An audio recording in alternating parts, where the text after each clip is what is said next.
বহুদিন পর বক্স অফিসে একই সঙ্গে চারখানা সিনেমা রিলিজ করছে। শুধু চারটে সিনেমার মধ্যে তিনটে হচ্ছে হিন্দি আর একটা হচ্ছে তেলেগু সিনেমা, যেটা হিন্দিতে ডাব হচ্ছে। 14 তারিখে রিলিজ হচ্ছে স্ত্রী 2। স্ত্রী 1টা বেরিয়েছিল 2018 সালে।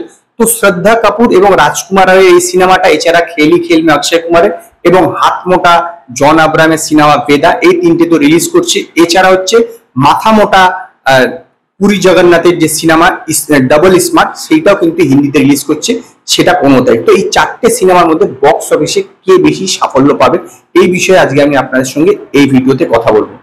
দেখুন, প্রথমে আসি হাত মোটা জন আব্রাহামের কথা। জন আব্রাহাম বিগত অন্তত 5 থেকে 6 বছরে কোনো সিনেমা হিট করেনি। আপনি বলতে পারেন যে পাঠান সিনেমাটা তো হিট করেছে, পাঠান কিন্তু কোনোভাবেই জন আব্রাহামের সিনেমা ছিল না। জন আব্রাহামের জায়গায় যদি অর্জুন রামপাল যদিও থাকতো বা অর্জুন রামছাগলও যদি থাকতো, তাতেও কিন্তু সিনেমাটা হিট হয়ে যেত। তো স্বাভাবিকভাবে এটা জন আব্রাহামের সিনেমা ছিল না। তো জন আব্রাহামের এই বেদা সিনেমাটা একটি সাউথ ইন্ডিয়ান সিনেমার রিমেক এবং এর অ্যাডভান্স বুকিং শুরু হয়ে গেছে। অ্যাডভান্স বুকিং এর অবস্থা খুবই খারাপ এবং আমার বিশ্বাস যে এই সিনেমাটা কোনোভাবেই ডে 1 যদি হয়, প্রথম দিনকে কিন্তু খুব বেশি হলে 5 কোটি টাকা কালেকশন করতে পারে। 15 আগস্ট এই সিনেমা রিলিজ করছে, সেই জন্য আমার ধারণা 5 কোটি টাকা কালেকশন করতে পারে। এবং এই সিনেমাটা আমি 100% বলতে পারি এই সিনেমাটা কিন্তু আদৌ চলবে না, পুরোপুরি ডিজাস্টার হবে। তারপরে আসছি 7খানা সিনেমা ফ্লপ করা অক্ষয় কুমারের কথাতে। অক্ষয় কুমারের OMG 2 সিনেমা হিট হয়েছিল গত বছর, সেই 15 আগস্টের সময় রিলিজ করেছিল। তাছাড়া সেই 2021 সালে সূর্যবংশীর পর থেকে 7খানা সিনেমা থিয়েটার রিলিজ করেছে, প্রতিটাই কিন্তু সুপার ডুপার ডিজাস্টার হয়েছে। লাস্ট সিনেমা সারফিরা রিলিজ করেছে, সেটাও কিন্তু একদম জঘন্য পারফরমেন্স করেছে।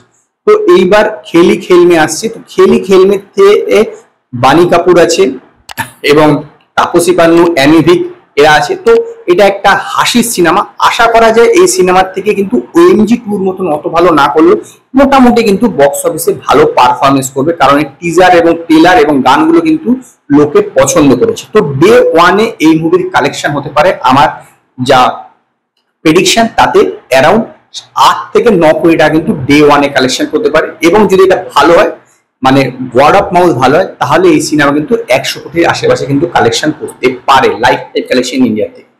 3 নম্বরে আসছে হচ্ছে স্ত্রী 2 কথা। আমার মতে স্ত্রী 2 কিন্তু যেরকম যা পোটেনশিয়াল আছে, এরকম যেরকম যা বাজ আছে এবং যেরকম অ্যাডভান্স বুকিং এর যা ক্রেজ, তাতে এই সিনেমা প্রথম দিন কিন্তু 30 কোটি টাকা বিজনেস করবে। ইয়েস, 30 কোটি টাকা বিজনেস করবে। এটা হরার কমেডি সিনেমা এবং লাইফ টাইম কালেকশন যদি ঠিকঠাক থাকে 200 কোটি টাকার উপরে করার কিন্তু ফুল পোটেনশিয়াল আছে এই সিনেমার মধ্যে। একমাত্র এই সিনেমাটাই যতগুলো সিনেমার মধ্যে আছে তার মধ্যে এই সিনেমাটাই সবচেয়ে বেশি টাকা কালেকশন করতে পারে। এবং 4 নম্বরে আছে হচ্ছে মাথা মোটা পুরী জগন্নাথ এবং রামপতিনী যে সিনেমাতে সঞ্জয় দত্ত আছে, সেই হচ্ছে ডাবল স্মার্ট। এই সিনেমাটা আমার মতে হিন্দি ভার্সন পুরো মানে কালেকশন লাইফ টাইম কালেকশন 5 কোটি টাকার উপরে যাবেন। 5 কোটি আমি বেশি বলে ফেলেছি।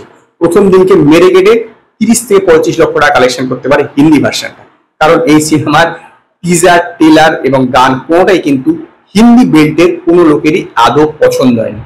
তো এই ছিল আমার প্রেডিকশন এই 4টে সিনেমার ব্যাপারে। তো আপনাদের এই ব্যাপারে কি মতামত বা কি মনে হয় যে প্রথম দিন কত টাকা কালেকশন করতে পারে, সেই ব্যাপারে আপনি আমায় কমেন্টে জানাবেন। যদি আপনাদের এই ভিডিওটি পছন্দ হয়, ভিডিওটিকে লাইক করুন, কমেন্ট করুন, শেয়ার করুন আর নতুন নতুন আপডেটের জন্য আমার চ্যানেলকে সাবস্ক্রাইব করুন।